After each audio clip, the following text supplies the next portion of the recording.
संसाराचे अंगी अवघीच व्यसने, आम्ही या कीर्तने शुद्ध झालो. आता ही सोहळी झाली त्रिभुवन, विषमधून सांडिले.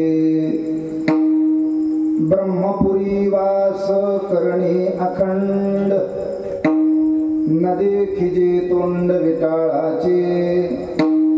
आता हे सोहळे झाले त्रिभुवन, विषमधून सांडिले. तुका म्हणे आम्हा एकांताचा वास, ब्रह्मी ब्रह्मरस सेवू सदा. आता हे सोहळे झाले त्रिभुवन, विषमधून सांडिले. ब्रह्मानंदं परमसुखदं केवलं ज्ञानमृतिं, गंगातीतं गगनसदृशं तत्त्वमस्यादिलक्ष्यम्. एकं नित्यं विमलमचलं सर्वादिसाक्षभूतं, भवातीतं त्रिगुणरहितं सद्गुरुं तं नमामि. मनोजवं मारुततुल्यवेगं जितेन्द्रियं बुद्धिमतां वरिष्ठं, वातात्मजवानरयुधामुख्यं श्रीरामदूतं शरणं प्रपद्ये. महायोगपीठे तटे भीमरत्यां,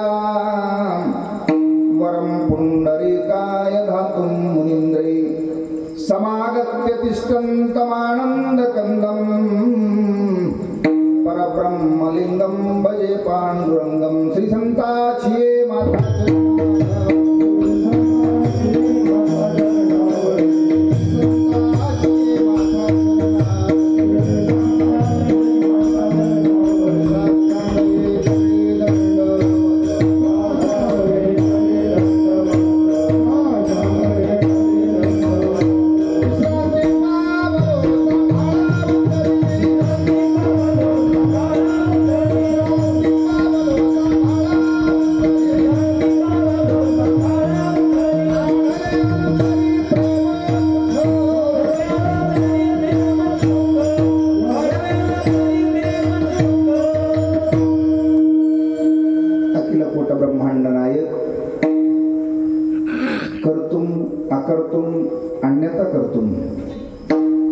अशी सत्ता ज्या प्रभूकडे आहे, त्या प्रभूच्या पावन छायाछत्राखाली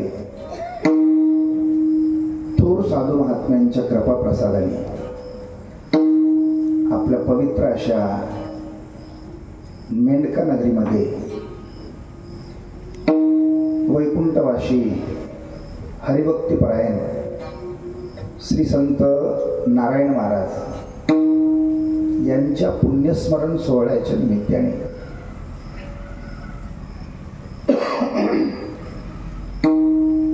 सोहळा, आता सोहळ्यासाठी बरेच लोक गेलेले आहेत नाही का? आपला छोटूसा सोहळा मात्र चालू आहे. सोहळा हे ज्याच्या जीवनामध्ये सोहळा होते, आज घेतलेले अभंग ज्याच्या जीवनामध्ये लागू होते त्याच्या जीवनात सोहळा होता. अत्यंत महत्वाचा आहे. महाराज स्पष्टपणे सांगतात, संसारामध्ये व्यसन आहेत. आता ते कोणकोणते व्यसन आहेत, कशा प्रकारचे व्यसन आहेत त्याचं चिंतन करायचं आहे. आणि त्या व्यसनाची शुद्धता करण्यासाठी आम्ही या कीर्तनाचं माध्यम धरलेले. कीर्तन म्हणजे नुसतं असं सांगणं, याला कीर्तन माहित नाही. नामाचं चिंतन तेही कीर्तनच आहे. नाम संकीर्तन साधन पै सोपे, जळतील पापे जन्मांतरीचे. आणि ज्याच्या जीवनामध्ये कुठल्याही प्रकारचे अंतरंगाचे विकार राहिले नाहीत, त्याच्या जीवन द्वंद्व कोणाच्या जीवनामध्ये आहे? आमच्या जीवनामध्ये द्वंद्व आहे. आम्हाला आमचं एक वाटतंय, परक्याचं एक, दुसऱ्याचं एक वाटतंय, परक वाटतंय, वेगळं वाटतंय. ज्याच्या जीवनामध्ये विकारच नाही, ज्याच्या अंतरंगामध्ये विकारच नाही, त्याच्या ज्यांनी विकार धुतलेले विषमधून सांडिले, त्याच्या जीवनामध्ये सोहळे. पुढे गेल्याच्या नंतर ज्यांनी इहलोकाची यात्रा सुखरूपी सारून परलोकागमन केलेले आहे, तुका म्हणे इहलौकिक व्यवहार नये डोळे दूर भरून राहो. इहलौकिक व्यवहार, दूर नाम धुंद, दूर म्हणजे धुंद. धुंद 3 प्रकारची आहे, सत्ता, संपत्ती आणि तारुण्य. या 3 प्रकारची धुंदी आहे. 18व्या अध्यायामध्ये ज्ञानोबराय खूप सुंदर सांगतात. सत्तेत असताना माणूस कोणाचं ऐकत नाही, काय करेल याचं भान नाही, आहे का नाही. संपत्ती पैसा आल्याच्या नंतर माणूस काय करेल याचा विश्वास नाही, फक्त पैसा यावा माणसाकडे झालं. पिढ्यांजात ज्याच्याकडे पैसा आहे ते आगळं वेगळं काही करते की नाही सांगता येत नाही. एखाद्या रोडच्या काठाला एखाद्या माणसाचं जमीन राहावं आणि ते रोडमध्ये जावं आणि त्याला पैसे यावं. आमच्या त्या मेन रोडला आपलं जे तुळजापूर ते नागपूर हायवे झालेले आहे, त्या हायवेवर बरेच लोकांचे जमिनी गेलेत. काही लोकांना त्याचा फायदा घेतलाय बरं.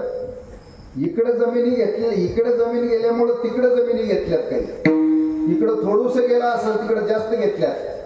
पण काही लोकांना मात्र मुद्दाच मोडले खाऊन घेऊन, काहीच नाही उरलं, पैसा शिल्लक राहिला नाही.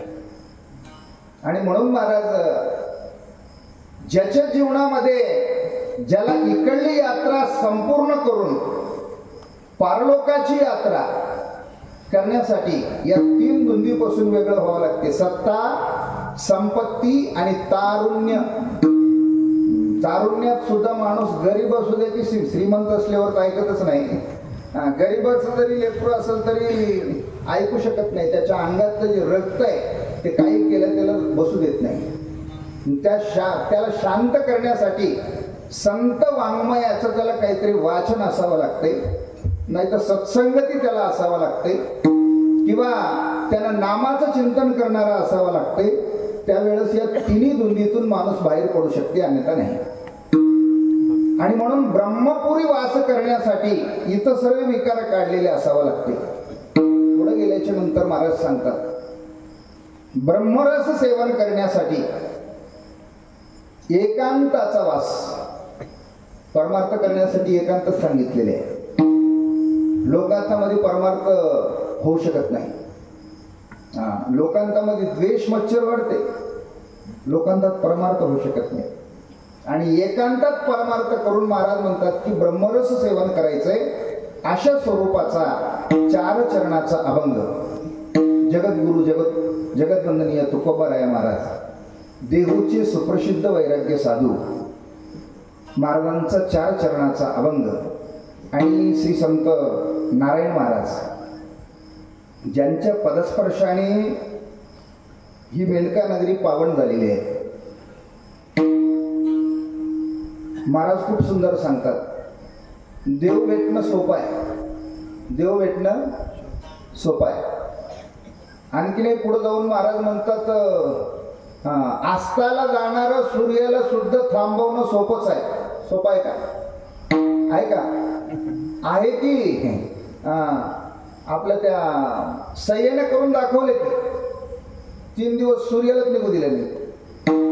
आस्ताला जाणारा रवीला सुद्धा धरता येते म्हणजे महाराज म्हणतात. सागर करून जाणं सोपं आहे का? सागर करून जाणं सोपं आहे. सागर म्हणजे समुद्र, आपली नदी नाही, समुद्र आहे. समुद्र करून जाणं सोपं आहे नाही. ते सुद्धा सिद्ध करून दाखवलं एका मुलीनं, आंध्रातल्या एका मुलीनं श्रीलंकेपासून रामेश्वर पर्यंत 13 तासामध्ये ती मुलगी पोहत आहे. 20 वर्षाच्या आतली मुलगी 13 तासात पोहत आली. म्हणजे सागर तरुण जाणं सुद्धा सोपंच आहे. आस्ताला जाणारा रवी धरणं सोपंच आहे, सागर तरुण जाणं सोपंच आहे. महाराज म्हणतात एवढे गोष्टी सोप्या असतील पण साधू भेटणं तेवढं सोपं नाही. महाराज खूप सुंदर सांगतात, चंद्रामृत सुखे सेववील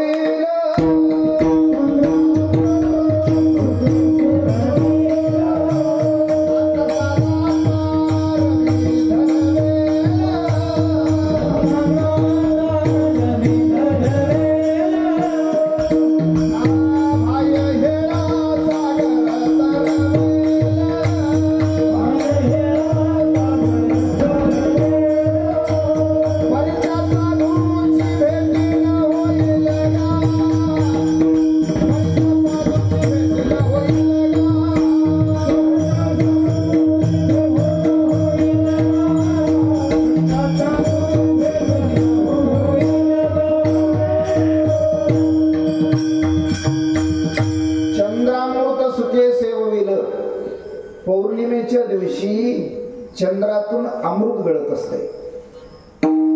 इकडेही बापूजी महाराजांनी एका अभंगामध्ये सांगितले, चकोर चंद्रासी चातक मेघाशी. नाही का, चकोर नावाची पक्षी कुठेही जरी असेल तर ते समुद्र गाठवते म्हणे पौर्णिमेच्या दिवशी. का तर ते चंद्राचं अमृत सेवन करण्यासाठी. महाराज म्हणतात, बस त्या पक्ष्याची जर आपण संगत केली, सोबत जर केली, आपल्याला घरपोच ते चंद्राचा अमृत येईल. ते सोपच आहे. आस्ताला जाणारं रवी धरणंही सोपच आहे, सागर तरुण जाणंही सोपं आहे, पण संत मिळणं तेवढं सोपं नाही. आणि म्हणूनच आमच्या जीवनामध्ये संत मिळणं किती अवघड आहे तर महाराज सांगतात, बहु अवघड आहे संत भेटी. भागवतामध्ये तर खूप सुंदर महाराज सांगतात संत मिळणं केवढं अवघड आहे. नाथराय सांगतात, व्याघ्र सिंहाचे दूध जोडे चंद्रामृत हाता चढे परी हरिप्रियाची भेटी ना तुटे दुर्लभ गाडी मनुष्या. महाराज म्हणतात, हरिभक्ताची भेटी होणं तेवढं सोपं नाही. परी हरिप्रियाची भेटी ना तुटे दुर्लभ गाडी मनुष्या. हरिप्रिय हरिभक्त नाही.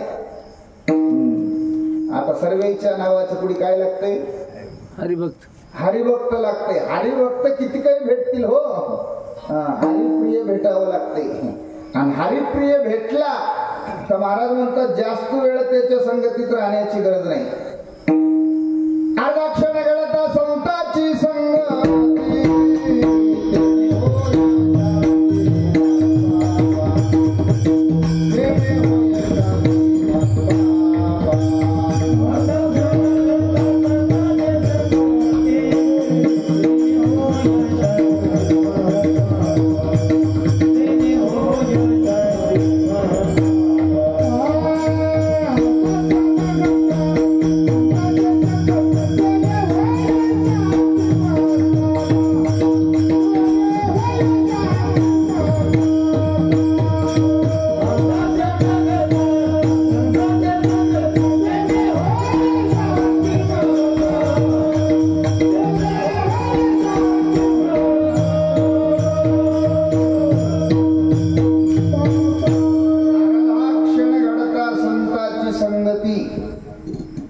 देणे होय शांती महत्पापा.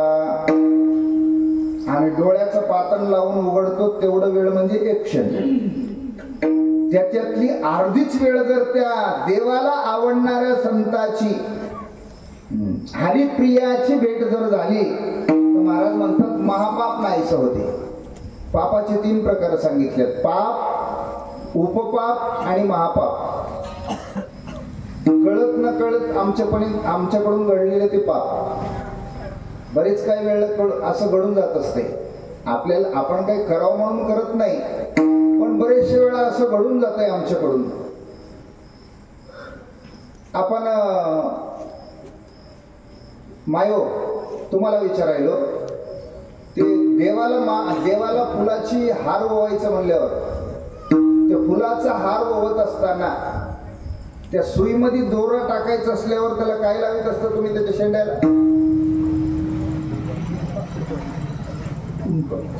काय लावता मायो? मेन थुका लावल्या जाते, थुका आहे का? ते दोरा जास्त झाल्यावर कशानं तोडल्या जाते मग?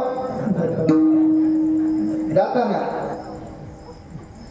सकाळी सकाळी पत्ती, चहा पत्तीची पुडी कशानं फोडल्या जाते? दातानं आहे का? एक दातानं चहा पत्तीची पुडी फोडायची आणि चहा उतू जावल्या की त्याच्यावर फुकायचं जोर जोरात. त्याला काय म्हणावं लागेल? पुण्यकरिता होय पाप. पतिदेवही उष्ण चहा प्यायला लागले. घरी एखाद्या सप्त्यातले 2-4 महाराज घेऊन गेले तरी ते उष्ण चहा प्यायला लागले. तर ते उतू जावं लागलेले चहाला दमाना फुकल्यावर ते गुणानं बसत नाही, जोर जोरात फुकावं लागते. जोर जोरात फुकल्यावर तुमच्या मतानं कमी थुका पडते वाटायला काय म्हणाला? पुण्यकरिता होय कळत न कळतपणे आपल्याकडून सुद्धा बरेचसे काही जीवाची हानी होत असते, आहे का नाही? कळत न कळतपणे आमच्याकडून सुद्धा, याला कळत न कळतपणे झाले ते पाप. कळून सुद्धा केलं जाते हे उपपाप सांगितले. कळून सुद्धा केलं जाते हे उपपाप. मी माळकरी आहे, मी महाराज आहे, मी साधू आहे, किंवा माझ्याकडे कुठली तरी जिम्मेदारी आहे आणि मी कशा प्रकारचा असावा याची जाण असून सुद्धा आता कोणीच बघणार झालंय म्हणून केलेले जे कर्म असतात की नाही, याला उपपापाचे लक्षण सांगितलं. उपपाप पलीकडे गेल्याच्या नंतर बरं विधीमध्ये चुका करणे ह्याला सुद्धा उपपाप सांगितलंय. विधी करायचं असेल तर नीट करावं, विधीत काही विधी येत नसेल तर पैसे घ्यायचं नाही. मोबदला घेऊन सुद्धा विधी चुकीची करीत असेल, मधातले जर पानं सोडून देत असेल अध्यायाचे अध्याय. काल परवा एक भागवताच्या सप्त्यामध्ये व्यासपीठ चालकानं ज्ञानेश्वरीतलेच 1-2 अध्याय सोडून दिल्यात. ते बारकुले पोरं बसली होती अशी, ते सांगितले मला. महाराज म्हणले ते 2 अध्याय सोडून दिले. मी त्याला विचारलं असं काऊन केलं महाराज? ते मला वेळच पुरलं नाही, मी तरी काय करायचं? ज्ञानेश्वरीचं पारायण करायचं आहे. पैसे घेऊन सुद्धा, मोबदला घेऊन सुद्धा विधीमध्ये चुका करणे याला उपपापाचे लक्षणं सांगितल्यात. पलीकडे गेल्याच्या नंतर स्त्री हत्या, गोहत्या, बाळ हत्या, ब्राह्मण हत्या, साधू हत्या याला महापापाचे लक्षणं सांगितल्यात. महापाप केवढंही मोठं पाप झालेले असेल, अर्धक्षण संताची जर संगती झाली म्हणजे ते देवाला आवडणार आहे. संत वेगळे आणि महाराज वेगळे, लक्षात आलं? देवाला आवडणारे संत आणि लोकाला आवडणारे महाराज. हिशोब ध्यानात आले काय म्हणाला? लोकाला आवडणारे महाराज, देवाला आवडणारे संत. देवाला आवडणाऱ्याची आमच्या जीवनामध्ये भेट झाली पाहिजे. जास्त वेळ नाही, अर्धा क्षणच संगती होऊ द्या देवाला आवडणाऱ्याची. ज्याचा परमार्थ देवाला आवडतंय अशाची संगती आमच्या जीवनामध्ये झाली पाहिजे. आजच्या जीवनामध्ये तर पोपटपंची खूप तयार झाली आहेत. कीर्तनापुरतं धोतर घालणारी मंडळी, असे लोक नाही झाले. ते कीर्तनापुरतं धोतर घालायले, धोतर काढून ठेवून आमच्या देखतच जीन पॅन्ट घालून आमच्या गावातून बाहेर निघाले. तुमच्याकडून आदर्श काय घ्यायचा? म्हणून महाराज खूप सुंदर सांगतात, बहुत गणाधारी झाली मैसे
खूप दूध देणारी गाय किंवा म्हैस असेल त्याला आपल्याकडे काय म्हणतात? दुधड नाही, जर्सी म्हणतात. लय दूध देणाऱ्या जनावरला काय म्हणतात? हा, लय दूध देणारे जर्सी होऊ शकेल, ते कामधेनू होऊ शकत नाही. आणखी नाही पुढे गेल्याच्या नंतर सांगून जातो महाराज, बहुत केले पाठांतर वर्म राहील असे दूर. आचरणाचा पत्ता नाही, पाठांतर खूपच करायला लागले. लोका सांगे ब्रह्मज्ञान. महाराज खूप सुंदर सांगतात, आपल्या भागवतामध्ये ओवी आलेले नाथराया सांगतात, ज्याने चाकिली नाही चवी ते दुजिया ते अनुभव कैसे दावी. या लागी जो पूर्ण अनुभवी ते तारी सत्शिष्याचे. भंडाऱ्याचं वरण पिल्यावर चव सांगता येते की बघल्यावर म्हणाला. हा, देवाला निवड ठेवले काय म्हणून विचारतात काही लोक. एवढं कशासाठी? तर पिऊन बघायचं आहे. ते पिल्यावर बसलेल्या लोकांना म्हणते काय हो गड्या, वरण नंबर 1 झाले काय का? हे पिल्यावर खाल्ल्यावर सांगता येते. तुका म्हणे चाकुने सांगे माझा अनुभव आहे, चाकल्याशिवाय अनुभव सांगता येत नाही. मग तसं महाराज आचरणच केलं नाही, नुसतं पाठ केलेलं ज्ञान लोकांना सांगायला ते मागं पुढे होण्याची शक्यता आहे. आचरण केलं नसल्यामुळं मागं पुढे होण्याची शक्यता आहे. मागं पुढे झाल्याच्या नंतर ऐकणारे लोक सुद्धा बिघडण्याची शक्यता आहे. जसं की मोटरचं पाणी वॉटर सप्लायच्या टाकीत जाते आणि वॉटर सप्लायच्या टाकीहून रोजचा रोज त्याचा वापर करावा लागते, अन्यथा 4-2 दिवसाला ते टाकी धुवत राहावं लागते. किंवा त्याच्यात जर पाणी जास्त दिवस साठवून ठेवलं त्याच्यामध्ये जंतू तयार होतात आणि ते पाणी लोक पिल्याच्या नंतर लोक बिघडतात. तसंच हे पोपट पंचाचं सुद्धा ज्ञान आहे. पुस्तकाचं ज्ञान मस्तकातलं घेतलंय, मस्तकात घेतलेलं आहे, म्हणजे बोरचं पाणी टाकीत टाकलेलं आहे. पण टाकीतलं पाणी रोजचं रोज वापर झालेलं. वापर म्हणजे काय करावं लागेल? आचरण करावं लागेल. आचरण केल्याच्या नंतर जो अनुभव प्राप्त झालाय ते जगाच्या पुढे सांगायचं आहे. अनुभवच केलं नाही, नुसतं पाठ केलं आणि सांगायला लागले.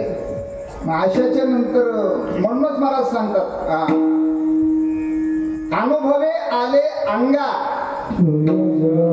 सेवितो हा रस. अशांची आम्हाला गरज आहे. आमच्या जीवनामध्ये कशा संतांची गरज आहे? अनुभव सांगणाऱ्या संतांची गरज आहे, किंवा आचरणशील संतांची गरज आहे, किंवा आम्हाला तारून नेणाऱ्या संतांची गरज आहे. मला खूप सुंदर सांगतात, जाती पुढे एक उतरले पार.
मायबाप जन्म देते, संत चुकविती जन्म पंक्ती.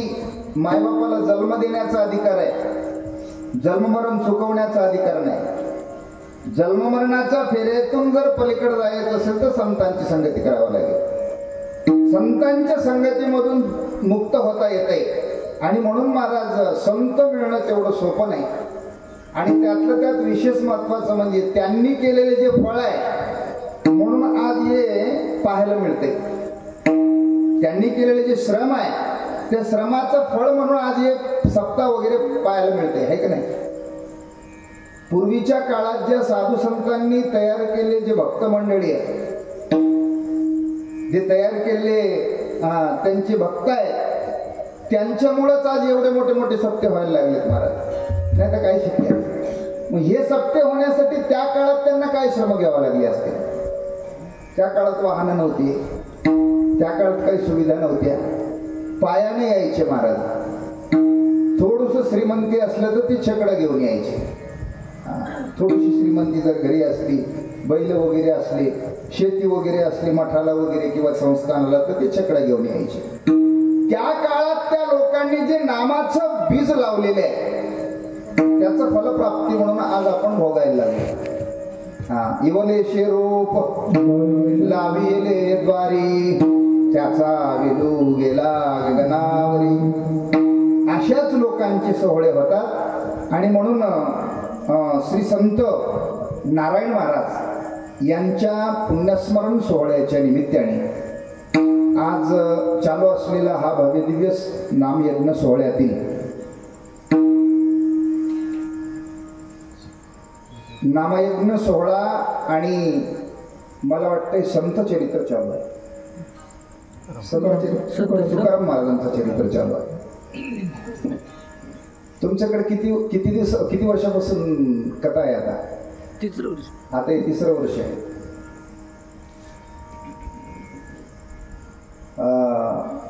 निदान कथा करायला तुमच्या इथून 50-60 हजार रुपये तर द्यावं लागत गेले असतील.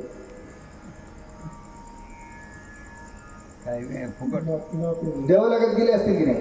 पहिलं 50,000च्या खाली तर कोणताही कथाकार आजच्या काळात कथा घेत नाही, आहे का? 50-60 हजार वर्षाचे म्हणल्यावर जवळपास 2 लाख रुपयाची कथा व्हायली 3 वर्षाची. गावातलं जे वक्ता आहे याचा फरक एवढं पडतो, आहे का नाही? एकच आहे, बाहेरले माणसं फक्त मेकअप करून येतात म्हणून चांगले दिसतात. कसं आहे? आता ते आपण कोणाला म्हणायचं नाही. कथाकाराला मेकअप करायला सोबत माणसं आहेत. काही असे कथाकार आहेत, काही संन्यासी म्हणून मिरवतात जगामध्ये, मेकअप केल्याशिवाय बाहेर निघतात. संन्यासी म्हणून घेणारे सुद्धा, योगी म्हणून घेणारे सुद्धा, त्याला मेकअप करायला काही सोबत माणसं आहेत. आता मला काय म्हणायचं आहे, पूर्वीच्या काळामध्ये मेकअप कोण करायचं? नाचे लोक करायचे. मेकअप कोण करायचं? तमाशात मेकअप व्हायचा, कीर्तनात का? कीर्तनकारांना फक्त आपलं जे गंध वगैरे आहे याचं काय साज करायचं ते करायचं. त्याला कोरून लावायचा का तुम्हाला मुद्रा लावायचे, काय लावायचं ते लावायचं, पण ही आगाऊ चाळे नाही करायचे. हे असे कीर्तन, असे भागवतकार, असे. बरं, विशेष महत्वाचं म्हणजे गावातल्या माणसावर जिम्मेदारी असते. ते सर्व गावातल्या माणसाची मर्जी सांभाळून बोलत असताना. एक दुसरं, गावातले माणसं आपल्याला काय म्हणतात ते म्हणून जास्त विनोदाचा भर देण्यापेक्षा, आणि विशेष महत्वाचं म्हणजे त्याचं वक्तृत्व तुम्ही पाहिलेले आहे, जास्त कथेकडे माणूस भाग देते, कथेकडे जास्त माणूस भर देते. आता आजच्या काळामध्ये कथेकडे भर देणं नाही. ते कथाकार येते, अर्ध भजनीवाले भजन म्हणल्यावर मग ते येऊन बसल्याच्या नंतर मग ते गाववाल्याचं थोडंसं वर्णन, मग गावातल्या एखाद्या ज्या माणसानं त्याची कथा ठेवली त्या माणसाचं थोडंसं 10-15 मिनिटं वर्णन, असं करण्यामध्ये 1 तास जाते निघून. कथाच राहते 3 तासात. त्या 2 तासामध्ये ते भजनीवाल्याला तासभर घेतात हो करायला. राहिली कथा किती? 1 घंट्याची.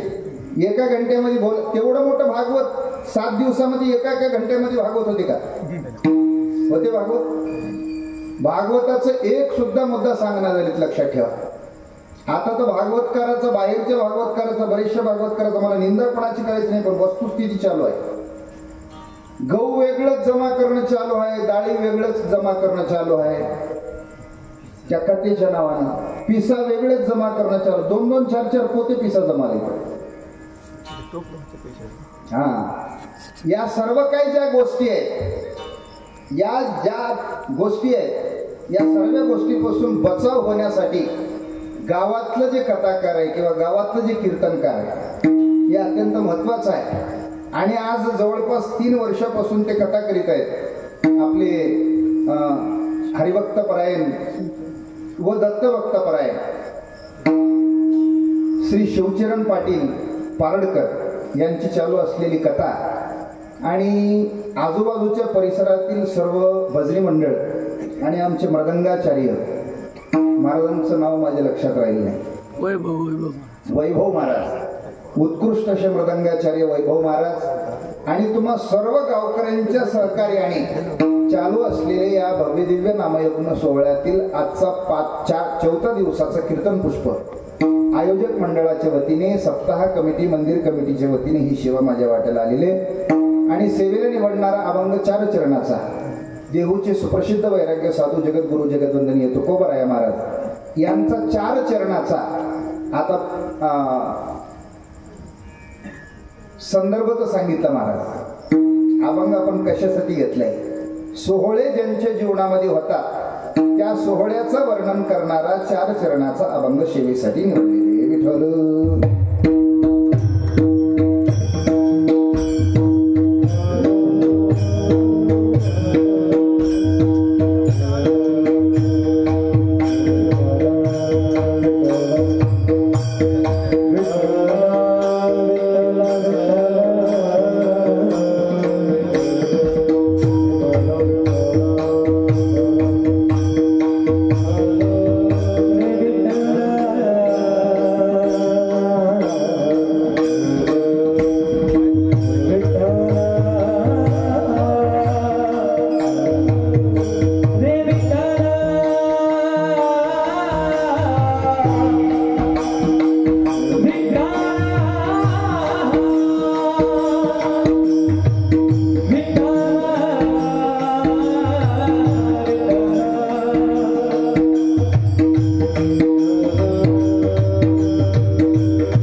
या शरीरावरती 5 कर्मेंद्रिय आणि 5 ज्ञानेंद्रिय आहेत. 10 इंद्रियाचा राजा 11वं मन आहे. 11वं कोण आहे? मन आहे. मन इंद्रियाचा राजा सर्व भावे त्याची पूजा. 11वं मन आहे. आता साधारणतेनं तुम्हा सर्वांच्या प्रपंचामध्ये किंवा अनुभवलेले साधू संत सुद्धा सांगतात, दुःख बांधवडी आहे हा संसार,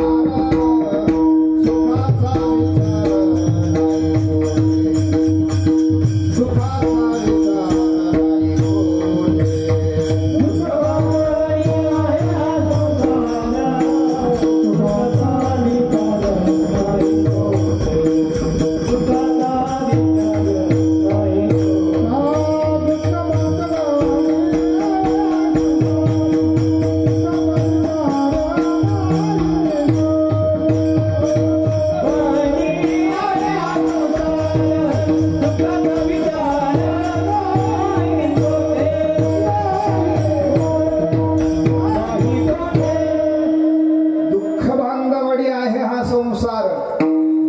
सुखाचा विचार नाही कोठे.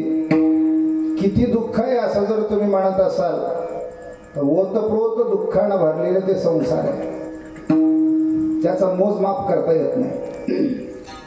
जसं सागराचं मोजमाप करता येत नाही, तेही संसार सागरच आहे ना, त्याही दुःखाचं मोजमाप करता येत नाही. एवढं अतोनात दुःख आहे. एका पत्नीमुळे अनुभवलेले साधू संत सांगतात, त्या मनुराजाच्या प्रपंचामध्ये 2 पत्नी आहेत. मनुराजा एक देहपुरी, त्याशी नांदती दोघी नारी.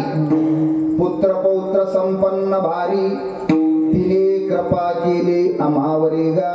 म्हणून आलो या देशा, नाही तरी फुललो होतो दिशा. त्या मनुराजाला किती पत्नी आहेत? 2 पत्नी आहेत. आपण साधारणपणे व्यवहारामध्ये म्हणतो 2 बायका फजिती आहे का? एकच फजिती आहे. आणि 2 म्हणल्यावर महाराज पुत्र पौत्र संपन्न भारी, खूपच लेकर आहेत. किती लेकर आहेत असं जर तुम्ही म्हणत असाल तर ते लेकर असं साधारणतेने आपण त्याचं चिंतन करू. आपल्याला जेवढं बारकाईनं जरी चिंतन होत नसेल तर जसं जमेल त्या पद्धतीने. मोठीचं नाव आहे निवृत्ती आणि लहानीचं नाव आहे प्रवृत्ती. निवृत्तीचे लेकर वेगळे आणि प्रवृत्तीचे लेकर वेगळे.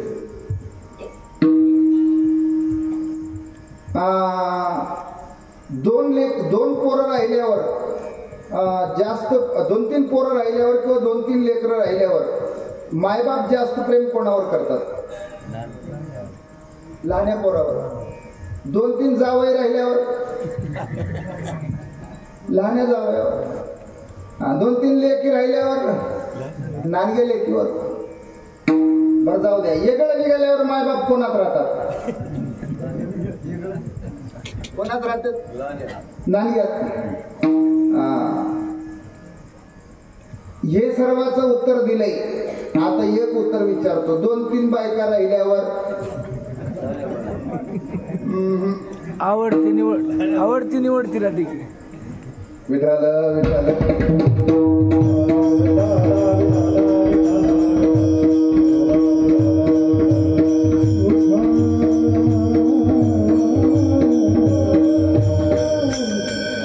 तुम्हाला अनुभव नसेल तरी तुमच्या इथं रामायण चालू असेल ना, राजा दशरथाचं उदाहरण येऊन सांगत काय बिघड. राजा दशरथाच्या पत्न्या किती? 3. आवडती पत्नी कोणती? कैकेयीचा नंबर कितवा? 3रा आहे का नाही? लहानी पत्नी आवडती.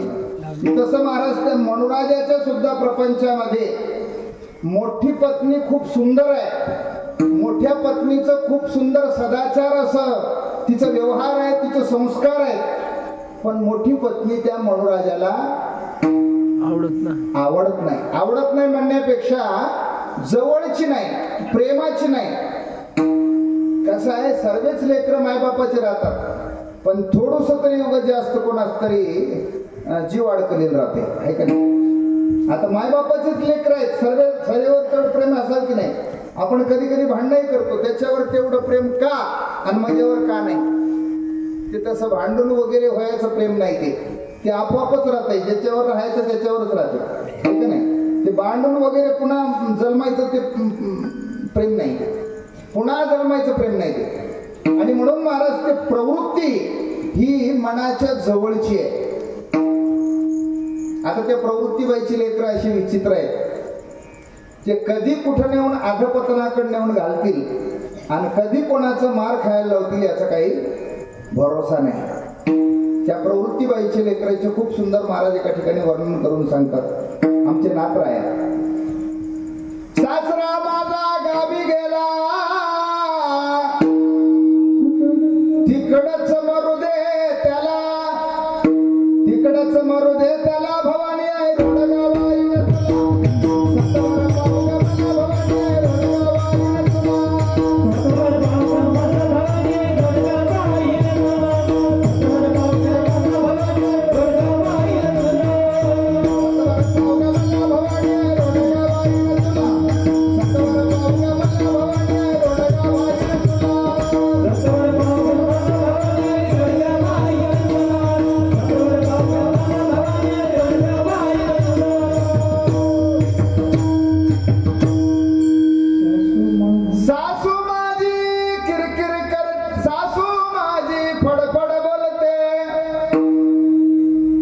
सारखीच बोलते.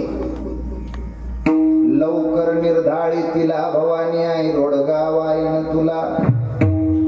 सासऱ्याला मारायचं, सासूला मारायचं. पुढे गेल्याच्या नंतर सांगतात नंदाचं कार्ट किरकिर करते, खरोज हो दे त्याला भवानी आहे रोडगावाईन तुला. आता हे सासून सासरे नाहीत बरं, तुम्हाला सांगतो. हे अंतरंगातून सोयरे होऊन बसलेले ते अंतरंगातले सासू. तुम्ही बाह्यरंगाच्या सासू सासऱ्याचा विचार करसाल. दंब नावाचा सासरा आहे. ते दंब नावाचा सासरा काय करते, दुसऱ्यानं केले की आपण करावं म्हणते. दुसऱ्यानं पोती वाचले की आपण पोती वाचवावं म्हणते. दुसऱ्यानं माळ घातले की आपण घालावं म्हणते. आणि दुसऱ्यानं काढले की आपणही काढावं म्हणते. दंबे करू भक्ती सोंग दारू जाणा आंतरी भावना. दंब नावाचा सासरा आहे. ते एकदाच बाहेर गेलं म्हणजे पुन्हा मधात प्रवेश करणार नाही, तिकडच मरू दे त्याला. आशा नावाची सासू आहे. किती जरी खायला दिलं तरी तिचं पोट भरत नाही. तिचं नाव आशा आहे. आपल्या शिकाच्या वाडीचे मारुती पाटील एका धाब्यामध्ये खूप सुंदर सांगतात. आशा भिकारीन वाटेवर देता इला पुरेना घर, शेवटी गिळू पाहे बिचारी पावसत्वरी भव भय वाटते भारी. इकडे काकड्याच्या प्रकरणामध्ये महाराज खूप सुंदर सांगतात. श्वान हे लागे पाटी आशा बहु दारुण. ते कुत्र्यासारखे आहे म्हणा आशा. किती जरी खाऊ घातलं तर कोणाचं तरी दुर्डीत जाऊन तोंड घातल्याशिवाय राहत नाही. ते आशा आहे. जब तक श्वास है तब तक आस है. निकल गया श्वास तो मिट गया आस. जोपर्यंत श्वास आहे तोपर्यंत आशा आहे. मरायला टेकलेले म्हातारा म्हणतंय नानियाचे लेकर बघावं वाटायले, मोठ्याचे लेकर बघावं वाटायले. परमार्थिक असेल तर गुरुचं दर्शन करावं वाटायले, किंवा कोणा देवाचं दर्शन करावं वाटायले, किंवा कोणती पोती वगैरे वाचवा, भजन वगैरे करा, नाही का. आता ते जीव बरंच काही खाऊ नाही, ते खाऊन पिऊ नाही, ते पिऊन रंगलेले जर असेल तर ते शेवटच्या काळामध्ये नक्की म्हणणार आहे जीव जाईना झाले थोडं आणून पाजवा, आहे का नाही. नसेल तर आणून खाऊ घाला.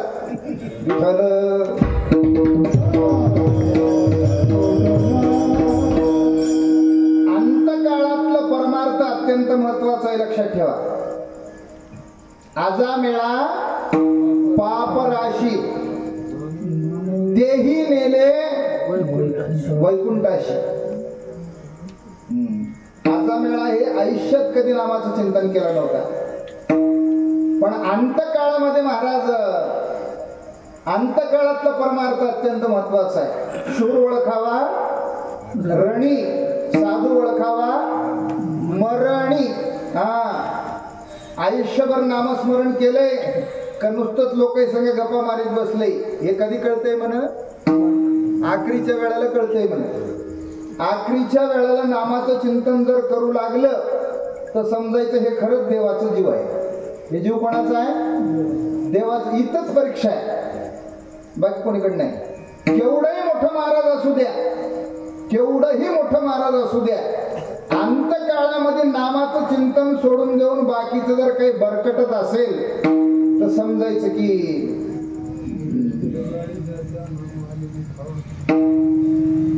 अंतकालेच मामेव स्मरण मुक्ता कलेवरम.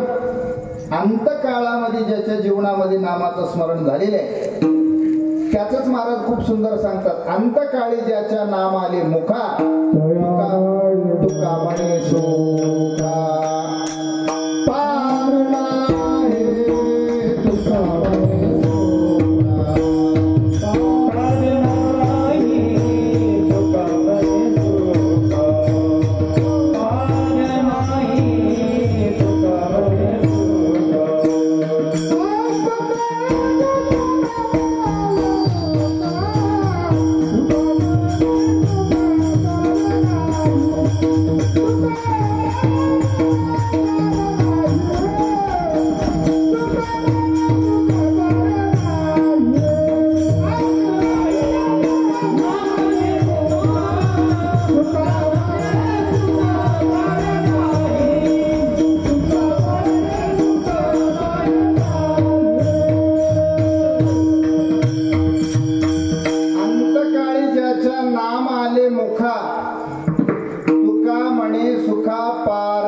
नाही.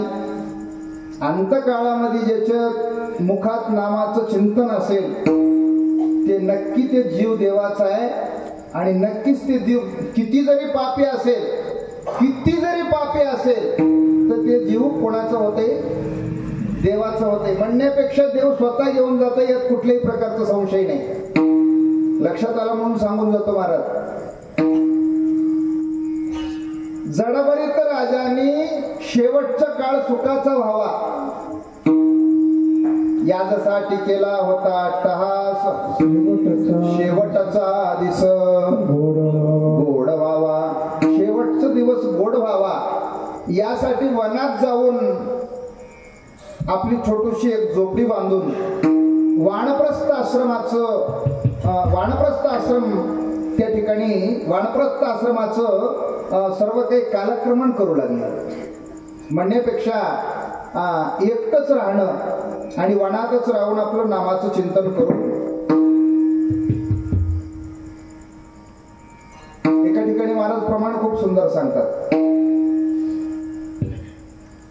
काळ सारावा चिंतने एकांत वाशी गंगा स्नानी देवाच्या पूजने प्रदक्षिणा तुळशीच्या. नाही का, एकांतामध्ये नामाचं चिंतन करीत असताना एके दिवशी नदीला स्नानाला गेलेले होते. नदीला स्नान करता करता एका हरणीच्या पाठीमाग वाघ लागलेला आणि ते हरिण आपला स्वतःचा बचाव करण्यासाठी नदीच्या अलीकडल्या काठावरून पलीकडल्या काठाला उडी मारण्याचा प्रयत्न करीत असताना ते हरण प्रसूती होऊ लागलेली होती. आणि ते अर्धवट प्रसूती झालेले जे हरणीचं पिल्लू आहे ते हरणीचं पिल्लू गर्भातून निसटलं आणि ह्या जडभरित राजाच्या समोर पडलं पाण्यामध्ये. जडभरित राजानं पाणी हातात घेतलं ओंजळात आणि महाराज सूर्याला अर्घ्य देऊ लागले. सूर्याला अर्घ्य देत असताना ते योगायोगानं जडभरित राजाच्या हातात ते पिल्लू आलं. त्या पिल्ल्याला बाहेर आणलं, त्याला पुसलं, त्याला शेकवलं. त्याच्यासोबत या जडभरित राजाची प्रीत झाली, प्रेम झालं. आता ते मुख्य जनावर एवढे इमानदार आहेत महाराज. तुम्ही शिळी का भाकर टाकना, ते तुमचा आखाडा सोडून दुसऱ्याच्या आखाड्यावर जाईना तर दुसऱ्याच्या आखाड्यावरल्या माणसाला आपल्या आखाड्यावर एवढे इमानदार आहेत. माणसाला किती खाऊ घालू द्या, ऐन टायमावर ज्याला ठोकायचं त्याला ठोकल्याशिवाय सोडणार. तुम्ही पैसे द्या की पार्ट्या द्या, आहे का नाही? म्हणून महाराज ते मुख्य जनावर आहे. आणि ते योगायोगानं महाराजांसोबत खूप सुंदर प्रेम झालं, खूप सुंदर प्रीत झाली. आणि किती जरी प्रेम राहिलं तुमचं आमचं, पण ज्याच्या जातीचे माणसं त्याला भेटल्यावर आपलं काम काही नाही म्हणतात महाराज. येते पाहिजे.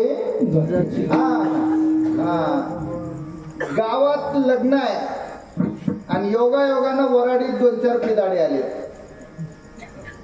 ते दुकान कोणाला विचारतील म्हणालो, माळकऱ्याला कोणाला विचारतात ते? त्याच्यासारखंच करणाऱ्याला जाऊन विचारतात ते, त्याच्याच जातीवाल्याला विचारतात. आणि ते बरोबर पत्ता सांगता येईल, ते बरोबर पत्ता काढून ते कोण्या गल्लीला आहे, कुठं आहे ते बरोबर जाऊन त्याचा कार्यक्रम करून येतात. येते पाहिजे जातीचे. डब्बी कोणालाही कोणी जाऊन मागत नाही. ज्याचा कुडता जळालेला आहे त्यालाच जाऊन डब्बी मागतात. छिद्र पडलेले हात की नाही कुडत्यावर, त्यालाच जाऊन डबी मागतात. एरवी दुसऱ्याला कोणाला डबी मागित नाही. येते पाहिजे जातीचे. ते योगायोगानं जंगलातून एके दिवशी हरणाचं कळप आलं. त्या कळपाला आपल्या जातीचे पाहिलं, ते पिल्लू त्याच्यात मिसळून गेलं निघून. जडभरित राजाचा अंतकाळ जवळ आला. अंतकाळामध्ये नामाचं चिंतन जडभरित राजानं सोडून दिलं आणि हरणाचं पिल्ल्याचं चिंतन करू लागले. फलप्राप्ती झाली काय म्हणसाल महाराज?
जन्म प्राप्त होतोय म्हणे.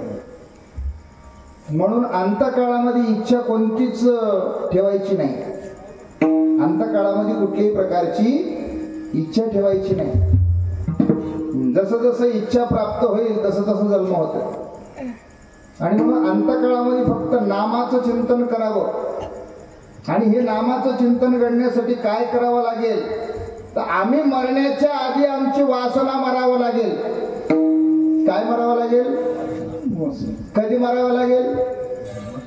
आम्ही मरण्याच्या आधी आमची वासना मरावं लागेल. तर आम्ही केलेले परमार्थाचं विजय झालं. आम्ही मरण्याच्या आधी जर आमची वासना मेली तर आम्ही केलेले परमार्थाचं विजय झालं. आणि मरताना जर वासना शिल्लक राहिली, वासनेचा विजय झाला, आमचं परमार्थ वाया गेलं. जन्म घेणे लागे वासनेच्या संगी. वासना उरून राहिले की पुन्हा पुन्हा पुन्हा पुन्हा जन्माला यावं लागतं. मग साधू असो, संन्यासी असो, सत्पुरुष असो, महात्मा असो, कोणी असो, आहे का? आणि म्हणून वासना आम्ही मरण्याच्या आधी मरावी. म्हणजे काय करावं लागेल? अंतरंगातले विकार काढावंच लागतील. हे सर्वही विकार अत्यंत घातक आहेत. आता पुढे गेल्याच्या नंतर ते नंदाचं कार्ट नाम ते मदन आहे. ते काय? मदन आहे. ते मदन या शरीरामध्ये येडक्याच्या स्वरूपामध्ये वाढलेले आहे. कसं? मेंढर बाळगणं काही तेवढं अवघड नाही म्हण. पण ते येडका कधी कोणाला धडक मारेल काही सांगता येत. धडका मारिली शंकरा, केला ब्रह्मेचा मातेरा, इंद्रचंद्राशी लावेला दरा राजेन तो केवळ पंचानन, येडका मदन तो केवळ पंचानन. धडका मारिली नारदा, केला रावणाचा छेंदा, दुर्योधनाशी मारिला गदा घेतला प्राण तो केवळ पंचानन. असा असणार ते येडका आहे. याच्यात मदन होऊन बसलेले आहे. आणि त्या मदनानं एवढ्या लोकांना पाठीमागे आणण्याचं काम केलंय महाराज. इंद्रा पडली भग चंद्र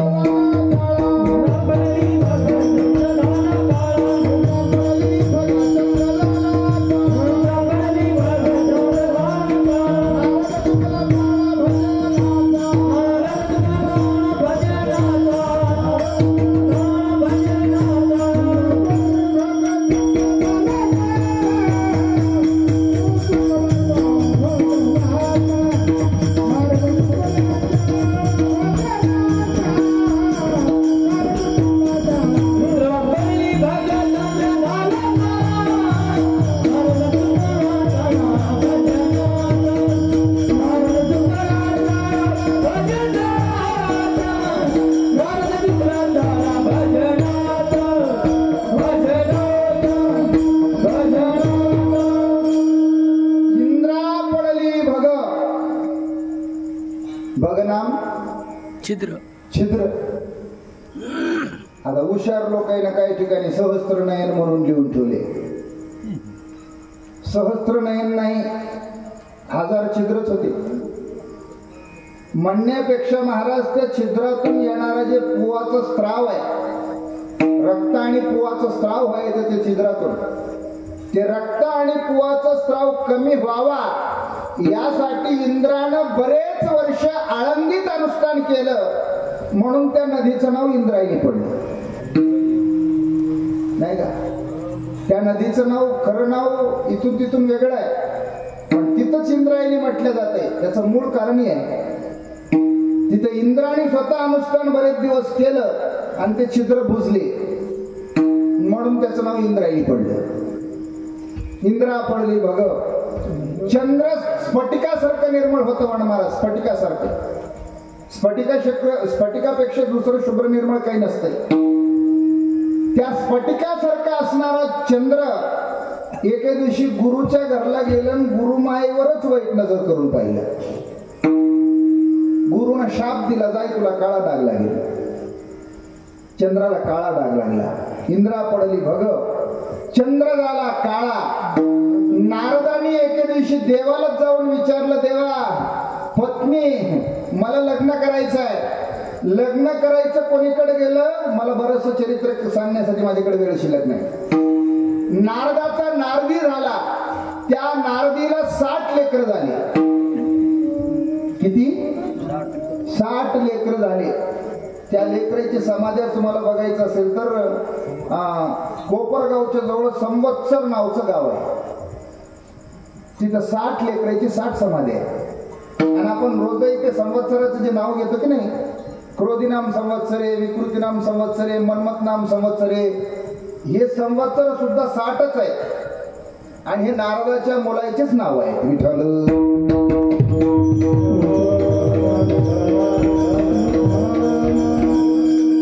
इंद्रा पडली भग, चंद्र झाला काळा, नारद चुकला चाळा भजनाचा.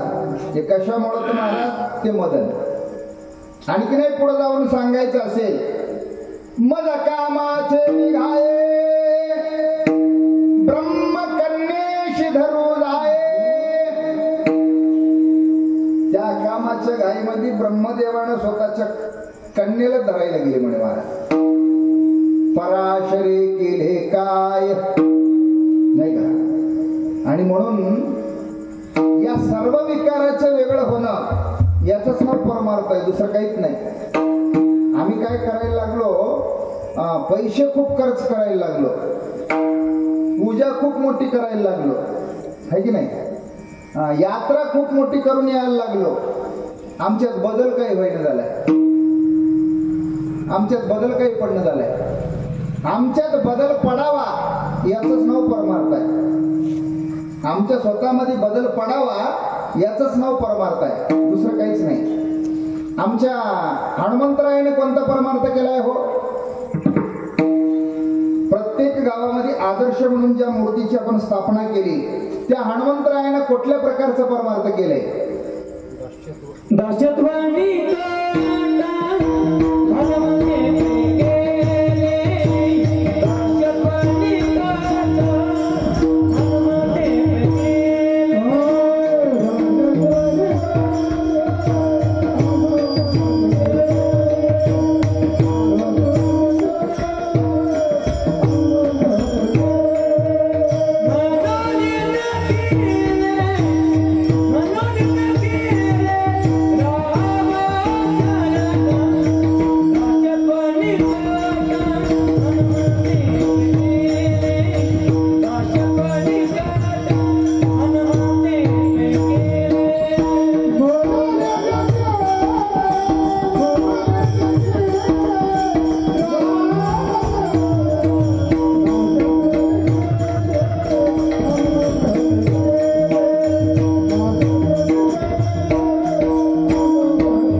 म्हणून देखिले रामचरण. दासत्व येरी करणं शक्य नाही महाराज. ज्याच्या अंगामध्ये थाटा आहे ते वाकणं शक्य नाही, ते कधी दासत्व करेल. महापुरे जाडे जाती ते लवाळ्या वाकती. ज्याला वाकायचं सवय ते दासत्व करते, ज्याला वाकायची सवय नाही ते दासत्व करणं शक्य नाही. माणसं काही करतील पण दासत्व करणार नाही, है का नाही? कितीही पट्टी घ्या पण आम्हाला वाढणं फिरणं आमच्याला काही काम करणं होणार नाही. बरं तुम्हाला सांगायचं, पट्टी काय लावायची ते लावा, बाकी ते बाकीचं काही सांगू नका आम्हाला. ये घासान ते घासान, ये धुवान ते धुवा, आमच्यानं होणार. दासत्व माणसं करीत नाही, ते आमच्या हनुमंतरायाने केले. पुढं जितेंद्रियम बुद्धिमतां वरिष्ठम मनोजवम मारुततुल्य वेगम. ज्यांनी मनावर विजय मिळवलेला आहे आणि ज्यांनी इंद्रियावर विजय मिळवलेला आहे, या दोन्हीवर विजय मिळवणं त्याचंच नाव परमार्थ आहे, दुसरं काहीच नाही. इंद्रियावर थोडस ताबा मिळवता यावा, थोडसा नाही, इंद्रिय आकर्षता यावा.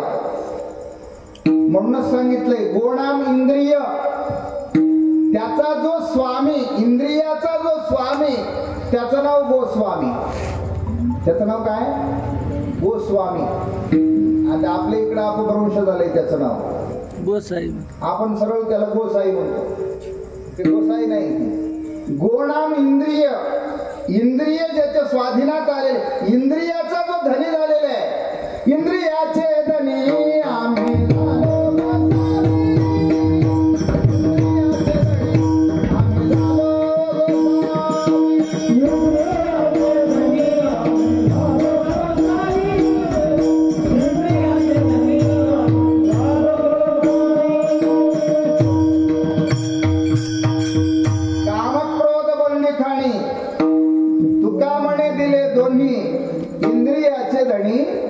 आम्ही झालो गोसावी. गोसावी आणि गोसाई याच्यात बरंच अंतर आहे बरं. आपण जर गोसाई असं जर म्हणलो तर जातीचं प्रमाणपत्र सुद्धा बिघडून जाते. तुम्ही तहसील मध्ये कधी गेला तर चौकशी करा. गोसाई हे भटक्या जातीत मोडते, त्याला बरेचशे काही सुविधा आहेत भटक्या जातीचा म्हणून. गोसावी असं जर असेल तर मालदार आसामी म्हणून त्याला सुविधा मिळता काहीच नाही. म्हणजे ते जाग्यावरचा आहे, आसाम आहे, आसामदार आहे, म्हणजे चांगला जमीनदार आहे म्हणून त्याला कुठल्याही प्रकारची सुविधा नाही. म्हणून महाराज इंद्रिय आकर्षण याचं नाव परमार्थ आहे. मनावर ताबा मिळवणं याचं नाव परमार्थ आहे. आमचं मन जिकडं जिकडं जाईल तिकडं तिकडं आम्ही पळत जर राहू तर आम्ही कोण्याही महाराजाचे जरी शिष्य झालो तरी आमचं परमार्थ ते देवाला मान्य नाही. लक्षात आलं? आम्ही कोण्याही संप्रदायाचे झालो आमचं परमार्थ ते देवाला मान्य नाही. मन आमचं चंचल, मन जे चंचल आहे, मन चंचल चपल, येता जाता न लगे वेळ, त्याला जायला वेळ लागत नाही, यायला वेळ लागत नाही. म्हणून मनावर ताबा मिळवता यावा, इंद्रियावर ताबा मिळवता यावा, यासाठी अंतरंगातले विकार दूर सारावेत. म्हणून महाराज सांगतात संसारामध्ये त्या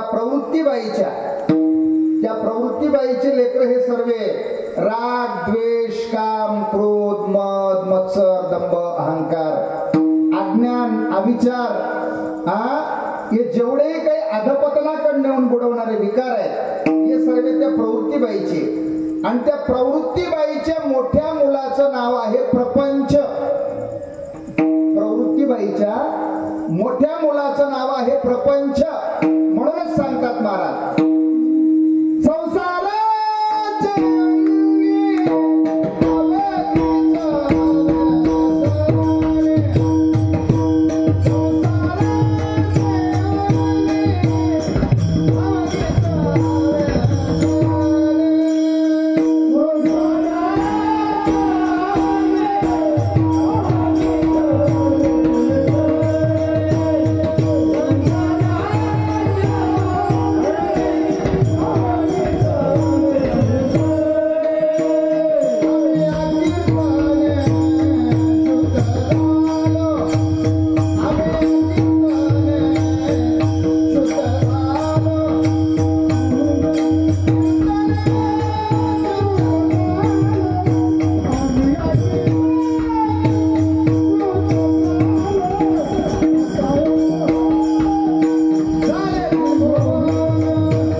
आम्ही या कीर्तने शुद्ध झालो.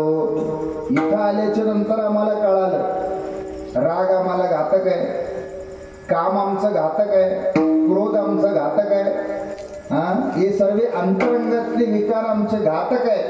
हे कधी आले, हे कधी कळाले तर महाराज म्हणतात हे संतांच्या सान्निध्यात गेल्याच्या नंतर कळाले, हे कीर्तनात कळालं. आम्ही या कीर्तने शुद्ध झालो. आता ते निवृत्तीबाईचे लेकर असे आहेत. कीर्तनात आल्याच्या नंतर कोणकोणते निवृत्तीबाईचे लेकर कोणकोणते आहेत ते पाहू.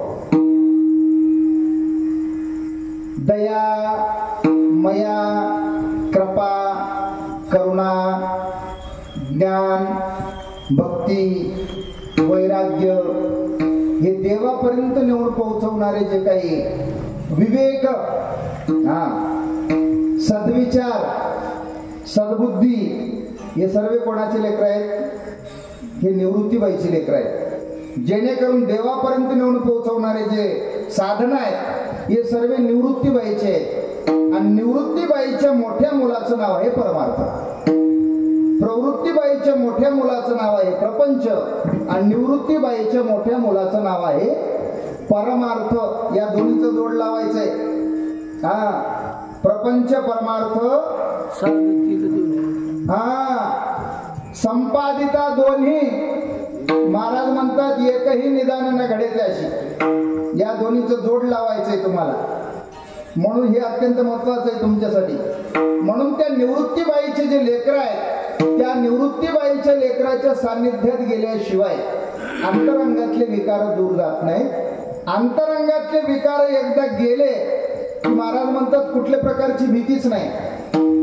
आता भय नाही ऐसे वाटे देवा, आता भय नाही ऐसे वाटे देवा,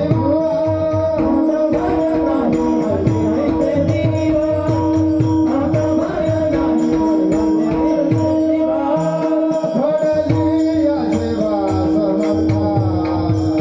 वाटे देवा, घडली या सेवा समर्था,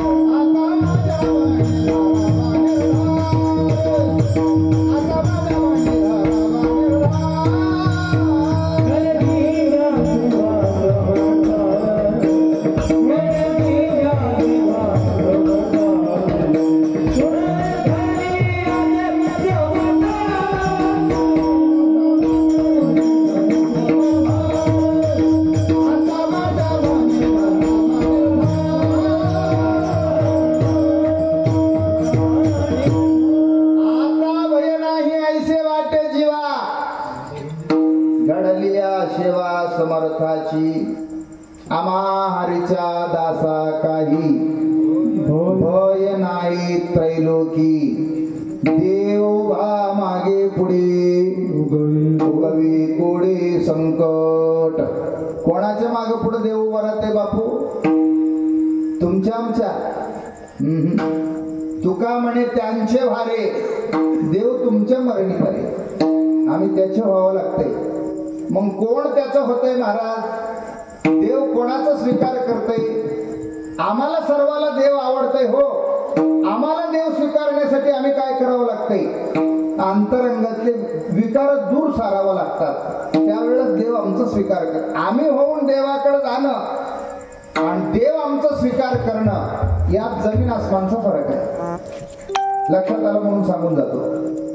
आपले तुकोबाराय महाराज एका ठिकाणी सांगतात, अंगीकार ज्याचा केला नारायण. ज्याचा अंगीकार केलेला आहे, अंगीकार नाम स्वीकार. मग स्वीकार कसं करतात ते देव? तर आमच्या अंतरंगातले विकार गेल्याच्या नंतर स्वीकार करतात. आणि एकदा त्या देवानं स्वीकार केला तर त्याची फलप्राप्ती महाराज सांगतात.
विषमधून सांडिले.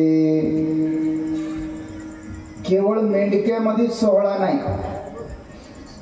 केवळ मेंढक्यामध्येच पुण्यस्मरण होत आहे असं नाही, केवळ पंढरपुरातच पुण्यस्मरण होत आहे असं नाही. आता हे सोहळे झाले त्रिभुवन. त्रिभुवनामध्ये उभय लोके उत्तम कीर्ती देवचित्ती धरलिया.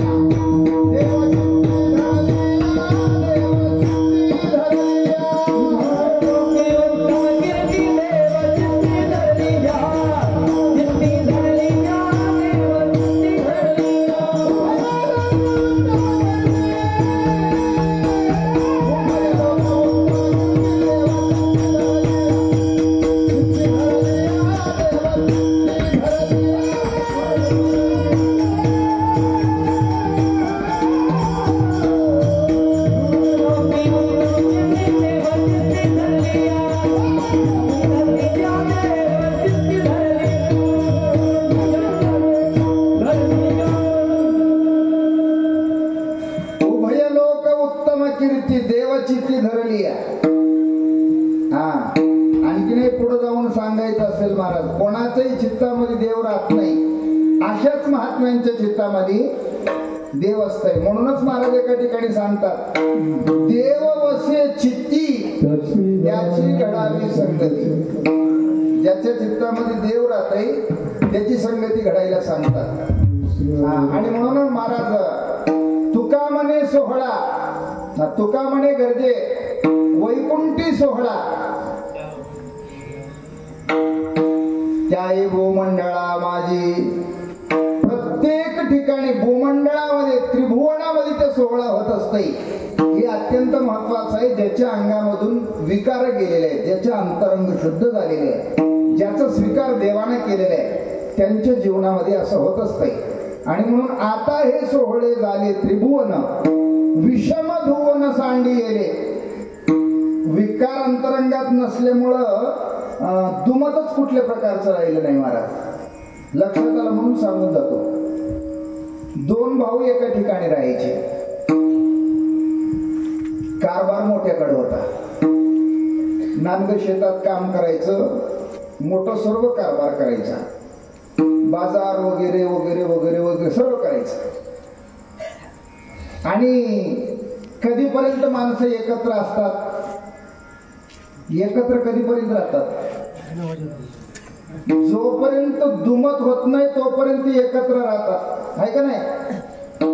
दुमत व्हायला सुरुवात केली की उगा वादून गेल्यात मतलब नाही, काढा म्हणतात भांडे बाजूला, आहे का नाही. दुमत व्हायला सुरुवात केली की वेगळं व्हायला सुरुवात होतात. आता बाजार करायचा, फळं वगैरे आणल्याच्या नंतर आपल्याही लेकरायला द्यायचा, भावाच्याही लेकरायला द्यायचा. पण ते एका दिवशी योगायोगाने काय त्याच्या मनात विकल्प आलाय ते लक्षात आलं नाही. ते फळं घेऊन आलं आणि उजव्या हातामध्ये मोठा फळ धरला आणि डाव्या हातामध्ये बारका फळ धरला. आणि उजव्या हाताच्या बाजूनं काही की आपलं या बारका जिकडून फळ आहे, लहान जिकडून फळ आहे डावा हाताचं, तिकडून आपला मुलगा पळत येऊ लागलं. आणि मोठं फळ जिकडून आहे तिकडून भावाचा मुलगा पळत येऊ लागलं. जवळजवळ दोन्ही पोरायला येऊ दिलं आणि ते भाऊजाई बघू लागली होती लहानाची पत्नी. जवळ येऊ दिले की दोन्ही हात असे केले झाले ते फळाचे.